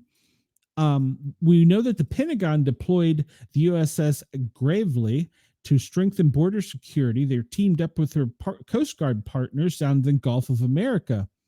Well, I have been told by someone that the U.S. Northern Command has dispatched a second warship, to come from the West Coast into the Gulf of America. And they're going to patrol along the way as they come for our border. So there will be two warships from the U.S. Navy operating with the Coast Guard in the Gulf of America. The Pentagon has not confirmed that, but because I checked as of it coming on, and from what I heard, that it was basically going to happen, but they haven't made it official yet. So we know that the crew of the USS Gravely and the Coast Guard are partnering up, and they're going to do specialized units to conduct maritime security operations. Founded in 1982, the Coast Guard's Law Enforcement Detection Division in the maritime interdiction missions included counter-piracy, military combat, alien migration and interdiction, military force protection, counterterrorism. They were brought into Homeland Security and humanitarian response. So Yes, the Navy is supposedly sending another ship into the Gulf of America. So Chris says, everybody who is surprised that the public hates Musk now should remember that the same public loved The Apprentice and Trump until the media told them not to. Agreed. They were for it before they were against it. So the military is dispatching, according to a friend of mine, a second ship. I don't know the name of the ship. It's probably his ship, so he couldn't tell me. But supposedly a second ship is coming into the Gulf of America to work with the Coast Guard. So I jumped ahead of myself a little bit there. This is an interesting story. FBI agents An FBI agent is arrested at a New York airport attempting to flee the country. Must not be guilty if he's attempting to flee the country, right? An FBI agent who has previously criticized the Bureau was arrested this week on charges of illegally disclosing classified information, according to court records filed on Tuesday. Jonathan Buma, who has worked for the FBI for more than 15 years, allegedly printed copies of confidential FBI documents and messages and later shared the materials with associates as part of a, quote, draft book he is writing on his own time in his time at the Bureau. He was arrested on Monday at a departure gate at JFK International in New York City as he was waiting to board an international flight, according to court records. Attorneys representing Buma did not immediately return requests for comment.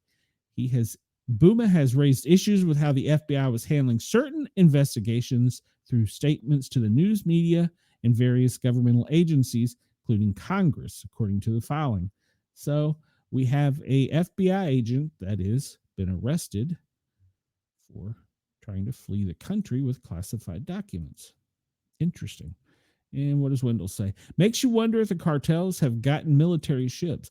Well, Wendell, you know the cartels have had submarines for years. So, all right. So I only bring this story up because a certain media personality who we all love talks about how a certain person released certain people from jail.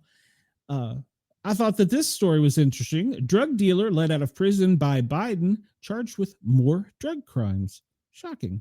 An Alabama drug dealer who was freed from prison after being granted clemency by former President Joe Biden was arrested again this week. Wendell, he buying drugs? Willie Frank Peterson, he's 52, was arrested on Monday for alleged drug possession and having a gun. Well, he's a felon. He shouldn't have a gun. He was arrested in Dothan, a city of about 70,000 people in southeast Alabama. He faces 2 counts of unlawful possession of a controlled substance, possession of marijuana, 3 counts of illegally being in possession of a gun, and possession of drug paraphernalia. He was previously freed from prison in January after Biden granted clemency to thousands of people convicted on drug charges with his auto pen. Peterson was previously, I just read that, sorry. In March, Peterson pled guilty to conspiracy to distribute cocaine. Okay, wait a minute. He was released when? And then in March, and then he was sent out. Okay. All right. So, no, that's 2023. Sorry. I'm trying to make a point here and I'm not. Biden committed his sentence to 20 months and he was no longer in the Bureau of Prisons custody as of January 2025. With his auto pen, he was released. According to the Justice Department, he sold cocaine to a man named Kenneth Sheridan Glasgow in 2018 and 2019, and he is the half-brother activist. Oh, here we go. He's the half-brother of leftist activist Al Sharpton. Was charged with possession of cocaine, intent to distribute, was sentenced to 30 months in prison. Half-brother. Okay, hold on. I'm seeing something here. This is coming to me. Let's see. Half brother, an Alabama drug dealer. Let's reword the headline here. The half brother of Al Sharpton, an active demonstrator, and was arrested as an Alabama drug dealer, and who was later freed from prison by President Joe Biden. I'm trying to connect this to this. Is there a correlation? Anybody think that auto pen had anything to do with that? I'm sure Ross is probably throwing stuff at his radio by now, so I'll shut up. All right. So we talked about this the other day. Nobody sent me anything. Chris says, I'm sure he's mostly peaceful and just misunderstood. And you know what? If he was in Atlanta, he probably had an upcoming rap star. He was an upcoming rap star. Ask me how I know. What we learned from the JFK files? Well, a bunch of nothing. There are a number of ways to illustrate the unusual degree of responsiveness to the current Trump administration, especially as compared to the predecessors. You could, for example, point to how the White House struck a deal with El Salvador to house illegal aliens members and then deported those gang members in a matter of days before a federal judge could stop them. Similarly, the White House ended Hunter Biden's Secret Service detail within 24 hours of discovering that he had still had one. President Trump also announced he was invalidating Joe Biden's pardons just a couple days after an investigation revealed. And Ross, I'm reading a news article from the Daily Wire. And rubber stamped them with an auto pen on pretty much every document he signed while in the Oval Office. There are kinds of quick, decisive actions that, whether you agree with them or not, are not typical of most administrations. But maybe the clearest example is the level of responsiveness we're getting from the White House came last night when the administration released more than 1,000 of the so-called JFK files on the internet, totaling a total of 30,000 pages. These are declassified files related to the assassination of President Kennedy that have never been seen before, that should never have been classified in the first place. Agree. On Monday, during his visit to JFK Center for the Performing Arts, Trump announced that he was to disclose these within 24 hours. He was going to make good on his promise, which he outlined in executive order to complete the release of records relating to the assassination. And basically, we got a whole bunch of nothing. There was no pictures, there was no audio, there was no video. And that was really distressing. I think there should have been more released. The American people deserve to know. Where are the Epstein list, by the way? I want to know where the Epstein list is. Show me where the Epstein list is. And this was the Bud Light article. I'm getting ahead of myself. Yes, this is the Bud Light article. All right, Wendell, I'm going to skip sports for now. There's a couple quick stories in sports. How about that? The Trump administration has given Maine 10 days to comply with White House blocking males from female sports. The Trump administration is ramping up pressure on Maine to take action to ban biological males from competing in female sports, suggesting consequences if the state continues to resist. On Monday, the Department of Health and Human Services Offices for Civil Rights named Maine's Department of Education, the Maine's Principal Association, and Greeley High School, and said the groups had violated Title IX, according to The Hill. The allowance of biological males to play in female sports inherently discriminates against females, according to the administration. What the HHS is asking of the Maine Department of Education, the Maine Principals Association, and the Greeley High School is simple: protect female athletes' rights.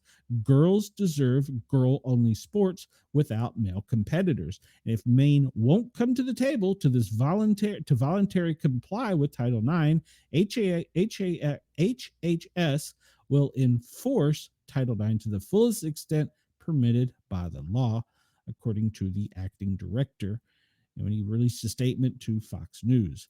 The Monday statement said that Maine educational bodies have 10 days to adhere, and they are outlining required a signed agreement and threatened consequences if none were forthcoming.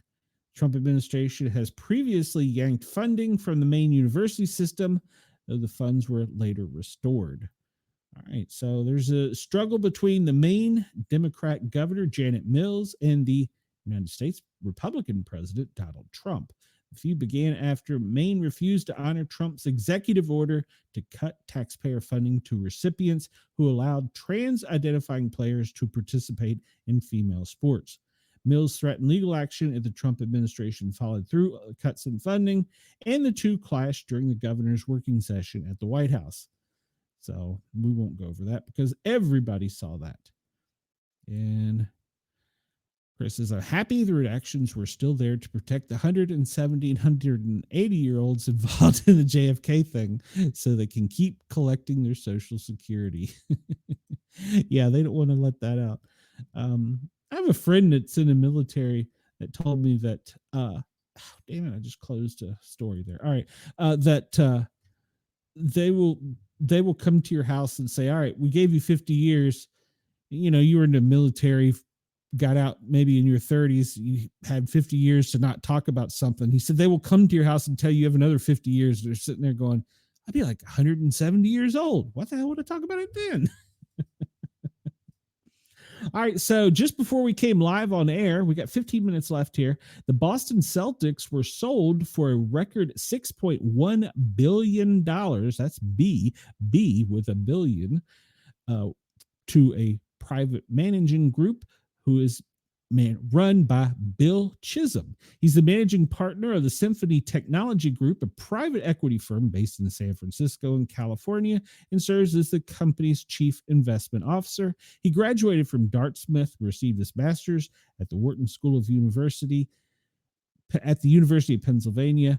And according to his bio, that's according to his bio. But yes, a group led by Bill Chisholm has bought the Boston Celtics for $6.1 billion. B with a B, billion. Crazy. And I told you I had a Georgia story for you. I don't want to leave Georgia out. UGA wide receiver Nitro Tuggle has been arrested on his second driving-related charge. Yes, wide receiver Nitro Tuggle has become the latest Georgia football player to be arrested on drinking and driving charges. He will only be a sophomore this season, but this is his second arrest. Reckless driving and speeding of the maximum limits. He was booked into the Athens Clark County Jail just before 2 a.m. with a bond set at, that reads $26. I hope that that's not $26 because usually you only have to match 10% of the bond, and that would be $2.6. $2.60. That's got to be wrong. Native of Indiana, Tuggle had 3 catches for 24 yards last year, but is expected to play a bigger role in 2025. He shouldn't. No, he should be gone. Sorry, I love college football, but you're a thug. You're a drunk thug. No, get out. Georgia has had a litany of driving arrests during the past few years. Come on, you didn't realize Athens was a party city when you go there? When cornerback Daniel Harris was charged with reckless driving after being clocked at 106 miles per hour, Coach Kirby Smart sat Harris for the team's next game. Tuggle's arrest is a 9th known arrest of a Georgia football player for driving-related offenses since January of 2023. And they go back into where some of the staff were actually killed in a car crash involving one of the students. And they're still allowing them to play. We send prayers, thoughts and prayers. No, they should lose their scholarship. They should lose their athletic funding from the NCAA, and they should be sent home to their mama or their daddy or brother. They should no longer be allowed to play. We're now paying the college athletes, and if you're a criminal, drunk thug, goodbye. Sorry. That's the Sportcat opinion. All right.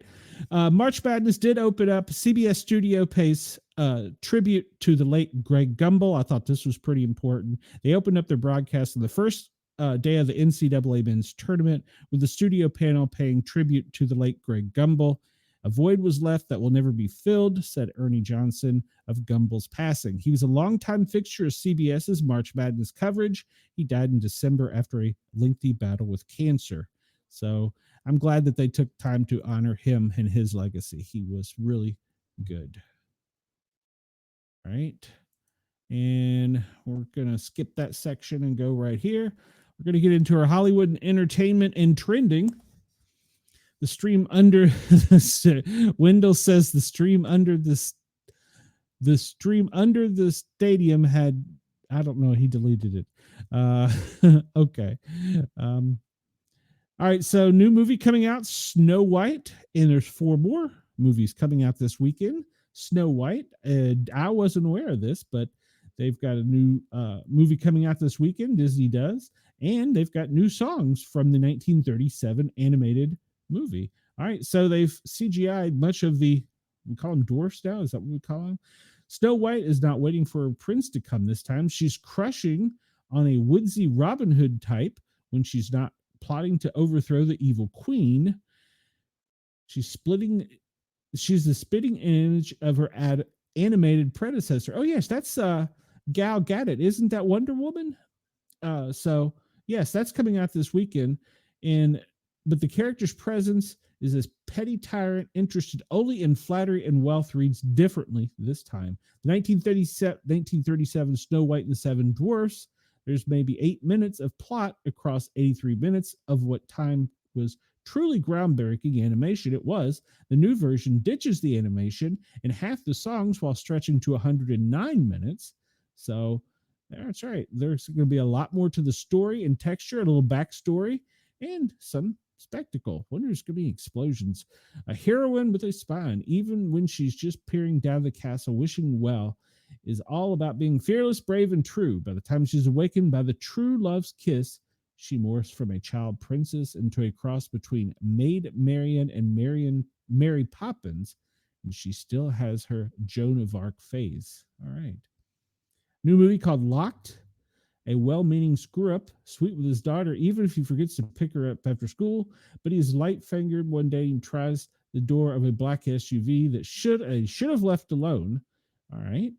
Is owned by an angry widower, Anthony Hopkins, who had his SUV stolen 6 times and decided to seek retribution. The SUV is armed, soundproof, and once Eddie's inside, locked tight, he can't get out. A screen on the dashboard starts berating him. The owner can torment him with excessive air conditioning, electric shocks, yodeling. A few hours of this, Eddie is begging for mercy and starvation, and after days of that, the car starts moving. In this remake of an Argentine movie, 4x4, filmmaker David Yavorski and writer Michael Arlen Ross have set up tricks up their sleeves, not to mention actors who don't need to be in the same place to raise goosebumps. Oh, that's Anthony Hopkins they're talking about. I don't see this one doing well at the box office. I don't know. Bigfoot, the stream under the stadium had gold in it, and Chris said he is good. All right. Being Maria is out new this week. Jessica Paul's poignant, if not inconclusive, biopic examines the turbulent career of Maria Schreider. Wide-eyed Anna Marie, why do they put such fancy words? Plays the inexperienced actress who got her break of her dreams only to suffer serious trauma when she was cast 19 opposite 48-year-old icon Marlon Brando in The Last Tango in Paris. The first half being Maria's layout of Schneider's troubled family relationship, then recreates Last Tango rehearsals, including the scene in which Brando's character humiliates and rapes her and used butter as a lubricant. I did not know that. The scene itself was in the script. Her cousin, Vanessa Schindler, wrote about it in her memoir, and that has loosely been adopted on the screen. She has previously worked with the two, and she got a hold of The Last Tango's originally shooting and does her most evocative work on set sequence with Coddled with Brando, a terrific Matt Dillon, he's playing Brando, and an increasingly vulnerable Schreider. The film's second half feels more routine as the actress spirals into depression, drug use, and it ends abruptly in the 80s, some 30 years afterwards. All right. I don't see that one doing well either, but okay.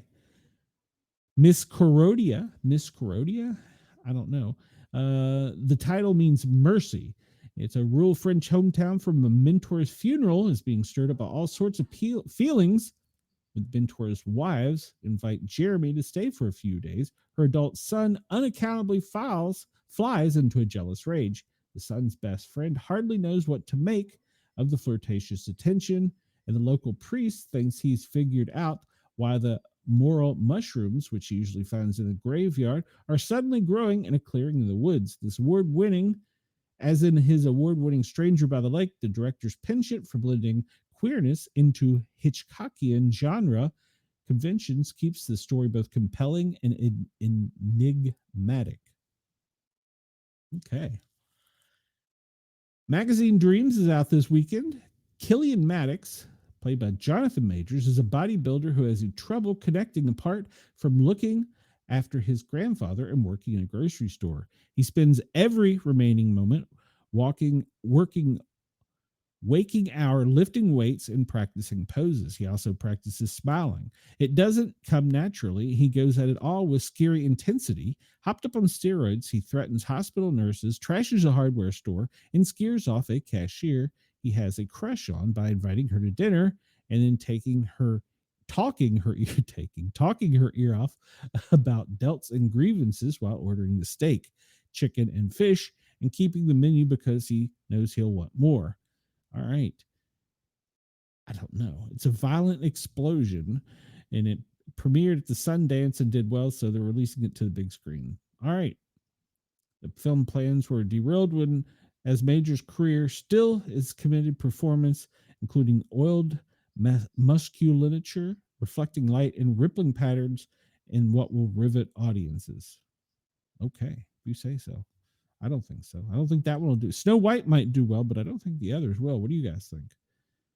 All right. And this one is not coming out until August, but one battle after another with Leonardo DiCaprio, Paul Thomas Anderson unite with guns blazing in the first footage released. Obviously, I can't play it because of YouTube restraints.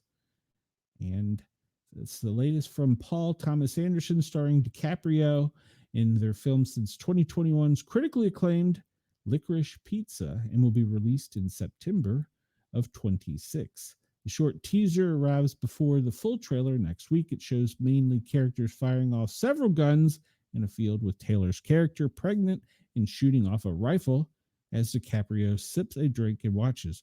The baby arrives in the next scene with the narrator asking, "What are you going to do about this baby?" Immediately, the teaser cuts to the grown-up child firing a rifle just like her mother. So that's a new movie coming out. That's a teaser for it. Once again, doesn't sound like my cup of tea, but hey, I just report this stuff. I do think this one might be good, though. Almost Paradise. Recognize her? That's Brooke Shields. And recognize him? That's David Spade. Almost Paradise is in works at Fox with Shields and Spade, poised to star in, quote, Blue Lagoon-esque sitcom. All right. Brooke Shields is ready to revisit the setting that made her global star in 1980. The Blue Lagoon with Saturday Night alum David Spade are joining for the ride. Fox is developing Almost Paradise, a multi-camera sitcom from a comedy veteran Danny Zucker, Modern Family, and Aaron Kaplan Entertainment. They described it as Blue Lagoon meets Gilligan's Island, and its logline reads, and the logline is just a brief passage about what it's about. Just your everyday normal married couple faces the allegedly normal challenges of being stranded on a deserted island for decades. Think Blue Lagoon, the family sitcom. All right, so that looks like that's going to be pretty good. I'm looking forward to that coming out on Fox. All right, so I'm about to hit my time with Radio X. I want to thank everybody at Radio X. I appreciate you for listening. Please come over and find us on YouTube at the Para R Normal Guys with a Z, and like, follow, share, and subscribe. And I missed, there were stories about Elon Musk's daughter, estranged daughter. She's not afraid of her dad. And I missed a story today about birthday boy Barron Trump. He turned 19 today, and he discussed in an article what he was going to do with his career. I missed talking about that. And then Lady Gaga's album that just was released last week, it dropped, has already gone up to number 1. No shocker there. There's no news in any new officer line of duty deaths, besides for the 2 females that committed suicide. And there are still no firefighter fatalities in the United States since we last visited that site. So that's a little brief synopsis. I appreciate everybody's time and patience. And of course, it's wonderful to be on Radio X in Australia. And it's also great to be on Jurg's station and Rainbow Radio. We appreciate everything Ross does for us. And I want to thank everybody for tuning in. If you have any questions and want to send me a message, you can get me at sportcat@protonmail.com, or you can send me a voicemail at speakpipe.com/sportcat. I'd be more than glad to listen to them. I'll play it on the air, even if you're bitching out something I said. I'm okay with that. I'm fair and equal, as we found out. Let's see. If you want to catch up with me in any of my social media links, I'm usually at Sportcat or at Sportcat Medic. I put all of them in the show description, which is available on YouTube. And this will, of course, be on Spotify, Amazon, Apple Play shortly later this afternoon. But other than that, that's about all I have, unless there's any questions.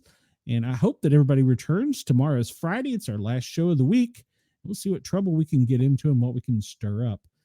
But until then, I hope everybody has a great day. And I hope that I get to see you again tomorrow, or I get to tickle your ears tomorrow at least.